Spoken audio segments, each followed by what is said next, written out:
వీర్యం పల్చగా ఉంటే పిల్లలు పుట్టరా? అలా ఏం కాదు. వీర్యంలో కణాలు అంటే స్త్రీల్లో ఉన్న ఆ ఎగ్గుని పలగొట్టే శక్తి, ఆ కౌంట్, ఆ మోటిలిటీ లేకపోతే కాకపోవచ్చు. కానీ ఇక్కడ ఇంకోటి మీరు అడిగినట్టు దానికి సమాధానం చెప్పాలి. వీర్యం చాలా పల్చగా ఉన్నా కూడా యునాని సైన్స్ చెప్తుంది వీడికి మగతనం తగ్గింది. వీర్యం పల్చగా ఉంటే టైమింగ్ కూడా తగ్గినట్టు. ఇప్పుడు నా ముందు ఒక టేబుల్ ఉంది అనుకోండి, దాని మీద నీళ్ళు వేసి అనుకో తొందర కింద పడుతుంది. అదే తేనేస్తే పడుతుందా? పడడానికి టైం పడుతుంది. వీర్యం చిక్కగా ఉంటే తొందర రాదు బయటికి, పల్చగుంటే తొందర బయటికి వచ్చేస్తుంది. అది పల్చగా ఎందుకు అవుతుంటే అతిగా హస్తప్రయం చేసే వాళ్ళలో టెస్టికల్ టెంపరేచర్ మన బాడీ టెంపరేచర్ కన్నా 2 నుంచి 3 డిగ్రీలు తక్కువ ఉంటుంది టెస్టికల్ టెంపరేచర్. అసలు నీకు ఒక మాట చెప్పాలి గురు, వీర్యం ఉత్పత్తి చేసేది టెస్టికల్ కావు. టెస్టికల్ వీర్యం ఉత్పత్తి చేయవు, కణాలే ఉత్పత్తి చేస్తాయి. దాని కొంచెం పైకి వస్తే సెమినల్ వెజికల్స్ అని చిన్న గ్రంథులు ఉంటారు ఉండే, దానిపైన వస్తే ప్రాస్టేట్, దానిపైకి వస్తే కాపర్ గ్లాండ్స్. ఈ 3 గ్రంథులు తెల్లటి పిగ్మెంటేషన్ తయారు చేస్తుంది. కానీ కణాలు మాత్రం బీజకోశాలు తయారయ్యాయి. అవి పైకి వచ్చి దీంట్లో కలిసాయి. అన్ని 4 గ్రంథులు, testicles, seminal vesicles, prostate gland, Cowper gland, 4 కలిసి వీర్యం ఉత్పత్తి చేస్తాయి. ఈ 4 ఏది వీక్ అయినా వీర్యం తగ్గుతుంది, ఏది వీక్ అయినా వీర్యం పలసగా అవుతుంది. కాబట్టి ఈ 4 కూడా ఆరోగ్యంగా ఉన్నప్పుడే వీర్యం ఆరోగ్యంగా ఉంటుంది. మామూలుగా సంతానం లేమి అనేది ఎంత పెద్ద సమస్య ఇప్పుడు మనం చూస్తున్నాం. పిల్లలు పుట్టట్లేదు అని చాలా ఇబ్బంది పడుతున్నారు. పిల్లలు పుట్టాలి అంటే దీనికి ఏమన్నా రైట్ టైం, ఒక నెలలో పలానా టైంలో కలిస్తే పిల్లలు పుడతారనే టైమింగ్స్ ఏమైనా ఉంటాయా సార్? ఉంటాయండి. ఓకే. ఇప్పుడు ఎగ్గు పుట్టాలి, మ్యాచ్యూర్ అవ్వాలి, సేఫ్టీ పీరియడ్. భార్యతో కలిస్తే కడుపు రాకూడదు అంటే ఆమె స్నానం అంటే ముట్టు రాకముందు, మెన్సెస్ రాకముందు వారం రోజుల ముందు ఈ టైంలో సెక్స్ చేస్తే పిల్లలు పుట్టరు. వారం ముందు, వారం తర్వాత కూడా సెక్స్ చేసినా పుట్టరు. ఓకే. ఈ మధ్యలో టైం ఉంటుంది చూడండి, అప్పుడు ఎగ్ ఫార్మేషన్ మ్యాచ్లో ఉంటుంది, అప్పుడు కలిస్తే ప్రెగ్నెన్సీ వస్తుంది. ఓకే. వారం ముందు వారం తర్వాత సేఫ్టీ పీరియడ్ అంటారు ఇది. అచ్చా. మధ్యలో ఉన్న పీరియడ్ కన్సీవ్ అయ్యే పీరియడ్. ఓకే. సో అటో వారం ఇటో వారం చూసుకొని జాగ్రత్తగా చేసుకోవాలి. అటో వారం ఇటు వారం తీసాక ఆమె డేట్ వస్తుంది, అవి 4-5 రోజులు అయిపోతాయి. మధ్యలో డేట్స్ ఉన్నాయి చూడండి, అప్పుడు ఖచ్చితంగా. ఓకే.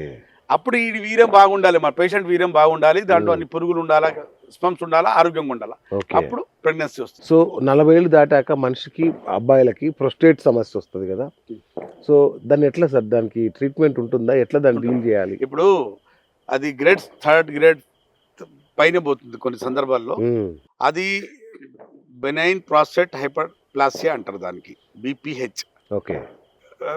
ఇన్ఫెక్షన్ వల్ల కూడా ప్రాస్టైటిస్ వస్తుంది. ఓకే. అయితే అక్కడ వాపు రాదు, నెంబర్ ఆఫ్ సెల్స్ పెరిగిపోయి యాక్చువల్ మన మూత్రం ద్వారానే ఇబ్బంది పడుతుంటుంది. అది వస్తుంటుంది, మూత్రం ఆగకపోవటం, లేదా చుక్కలుగా రావటం, వచ్చినా నొప్పి లేవటం, నెంబర్ ఆఫ్ టైమ్స్ రావటం, పాలియూరియా రావటం, చుక్కలు ఇవన్నీ ప్రాస్టేట్లో పెరుగుదల, నెంబర్ ఆఫ్ సెల్స్ పెరిగిపోవటం వల్ల సమస్య. ఆపరేషన్ చేసినా కూడా పెరుగుతూనే ఉంటుంది. మళ్ళీ కొందరికి చాలా రోజులు పెట్టుకుంటే ప్రాస్టేట్ క్యాన్సర్ కూడా వచ్చే ఛాన్సెస్ ఉంటాయి. ఇప్పుడు మా దగ్గర మాత్రం 70-80% కేసెస్ మాత్రం వితౌట్ సర్జరీ సక్సెస్ ట్రీట్మెంట్ ఉంటుంది. 70-80 పైనే, 80 పైనే సర్జరీ లేకుండా. అంటే ఎర్లీ స్టేజ్లో వస్తే సర్జరీతో పని లేదు. Thank you sir. సో ఇంకా చాలా ఉన్నాయి నా డౌట్స్, అవి అడిగే ముందు ఒక చిన్న బ్రేక్ తీసుకుందాం, తర్వాత మళ్ళీ ఈ పరంపర కొనసాగిద్దాం సార్. ఎటువంటి ఫంక్షన్ కైనా ఆర్డర్ చేయండి 8919763872 www.sanatanjal.in. Hi friends. సో ఈరోజు నా ముందు జాతీయ అంతర్జాతీయ స్థాయిలో యునాని వైద్యంలో అద్భుతాలు సృష్టిస్తున్న డాక్టర్ అస్కరీ గారు మనతో ఉన్నారు. మరి చాలా లైంగిక సమస్యలకి ఆయన ఇచ్చే పరిష్కారాలు శాశ్వతంగా ఉంటాయి. సో అలాంటి వాటికి సంబంధించి ఇప్పటికే మనం కొన్ని చేశాము, ఇంకా కూడా కొన్ని సందేహాలు ఉన్నాయి. సో వారిని అడిగి ఇవాళ తెలుసుకుందాం. సార్ నమస్తే. నమస్కారం అండి. సార్ డాక్టర్ గారు, బేసిక్గా చాలామంది చెప్పేది ఏంటంటే, ఒక మనిషికి ఫినాన్షియల్ స్ట్రెస్ ఉన్నా, డిప్రెషన్ ఉన్నా, టెన్షన్ ఉన్నా కూడా లైంగికంగా అంటే సెక్స్ చేయలేడు అంటారు. సో సెక్సువల్ ఇంపార్టెన్సీ అనేది బాడీలో ఉందా, మైండ్లో ఉందా? అసలు ఇది రెండు ఉంది ఇక్కడ. ఓ, మైండ్లో బాడీలో అంటే బాడీ మైండ్లో, బాడీ ఎక్కడ, మైండ్ ఎక్కడ ఉంది, బాడీలో ఉంది కదా. ఇప్పుడు మీరు ఒక మాట అన్నారు, ఇప్పుడు దీనికి ఒక సమాధానం చెప్పాలి. అంగస్తవన సమస్య 2 రకాలుగా ఉంటుంది. ఓకే. ఒకటి సైకలాజికల్, ఒకటి శారీరకం, ఫిజియాలజికల్. ఇప్పుడు ఒక సంఘటన ఉంది, నా కుంగుబాటుకు గురి చేస్తుంది, అంటే నాకు ఏదో మనవైదన కుంగిబాటు దేనికైనా గురి చేస్తుంది. అప్పుడు నాకు వచ్చేది ఏంటంటే స్ట్రెస్సే కదా. ఇప్పుడు నేను ఒక ఎంప్లాయీ, నాకు బాస్ ఒక టార్గెట్ ఇచ్చాడు, ఆ టార్గెట్ కంప్లీట్ కాలేదు, నెల కావస్తుంది, నా మీద స్ట్రెస్ ఉంటుంది. ఆ స్ట్రెస్తో నేను ఇంటికి వస్తాను, వచ్చి భార్యతో సుఖంగా ఉండాలి, సెక్స్ చేయగలగాలి అంటే స్ట్రెస్తో కుదరదు. ఎందుకంటే మన బాడీలో కార్టిజోల్, స్ట్రెస్ హార్మోన్స్ అంటారు అవి, ఓకే. అడ్రినల్ గ్లాండ్ నుంచి వస్తాయి అవి. ఎపినెఫ్రిన్, నారెపినెఫ్రిన్ అని, అడ్రినలిన్ అనే ఒక హార్మోన్ వస్తుంది. ఆ హార్మోను అంగం వైపు వచ్చే రక్త ప్రసరణకు, అంటే ఆ ఫ్లోకు తగ్గించేసి టెస్టోస్టెరాన్ లెవెల్ పడేస్తుంటుంది. అది cortisols, okay. Stress hormones, fear hormones. Okay. అది మనం సైకలాజికల్గా మానసికంగా ఒత్తిడి గురైనప్పుడు ఇలా జరుగుతుంటుంది. చాలామంది మానసిక ఒత్తిడి వల్ల భారత్ దగ్గరికి వెళ్ళి విఫలం అవుతుంటారు. ఓకే. నేను ఏం చెప్తానంటే దీని పరిష్కారం, మనం ఇంటి బయట చెప్పులు వదిలిపెడతాం కదా, అవును. మగలు దిగులు ఫికర్లు అన్నీ బయట వదిలిపెట్టాలి. రైట్. సమస్య ఎందుకు పుట్టుకొస్తుందంటే నన్ను అడిగితే పరిష్కారం వాడికి పుట్టుకొస్తుంది. అచ్చా, పరిష్కారం ఇవ్వడం కోసం. రైట్. ఆ సమస్యలు, ప్రతి సమస్య పరిష్కారం ఉంది కదా. అంతే కదా. ఎగ్జాంపుల్, ఇది సమస్య, ఉమ్. ఇది నా కంటి దగ్గర పెట్టుకున్నాను, నాకు సమస్య తప్ప లోకం కనిపించట్లేదు, అవును. అవును.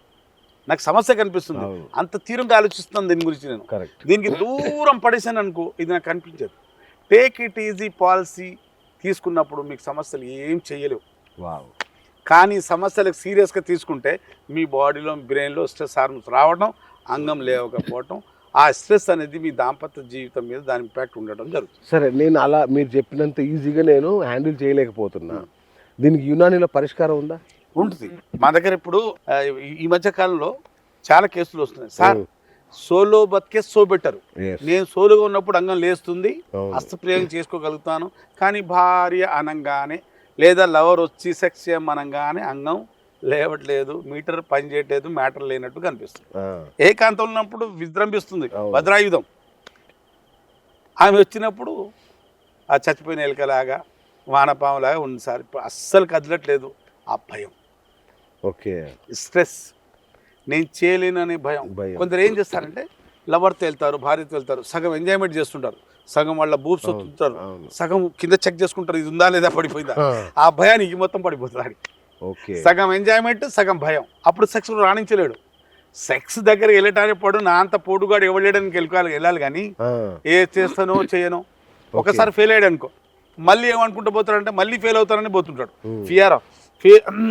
ఒక్కసారి ఫెయిల్ అయిన ఫియరు మళ్ళీ వెంటాడుతూనే ఉంటుంది.